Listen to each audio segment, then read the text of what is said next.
রব্বিরহামহুমা কামা রব্বায়ানি সগীরা। হে আমাদের রব, তাদের দুজনের প্রতি রহমত প্রদর্শন করুন, যেভাবে তারা শৈশবে আমাকে লালন পালন করেছেন।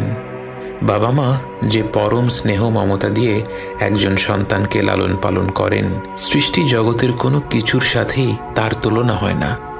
এই মমতায় কোনো স্বার্থ নেই, নেই কোনো শর্ত। যখন আমরা আল্লাহর কাছে বাবা মায়ের জন্য দোয়া করি, আমরা পৃথিবীর পবিত্রতম মমতার কথা উল্লেখ করে রব্বুল আলামিনকে বলি, আমার রব, আপনি এইভাবেই তাদের উপর রহম করুন। বাবা মায়ের জন্য এই দোয়াটি পবিত্র কোরআনের মাধ্যমে আল্লাহই আমাদের শিখিয়েছেন। অথচ আমরা যদি শুধু বলতাম রব্বিরহামহুমা, এটাও একটা সম্পূর্ণ দোয়া। এর অর্থ, হে রব, আপনি তাদের দুজনের উপর রহম করুন। কিন্তু আল্লাহ আমাদের শিখিয়েছেন রব্বিরহামহুমা কামা রব্বায়ানি সগীরা। শৈশবে তারা কতটা স্নেহ মমতা ভরে আমাদের লালন পালন করেছেন, এ কথা উল্লেখ করতে গিয়ে আমাদের মনে পড়ে যায় তাদের অজস্র আত্মত্যাগের কথা।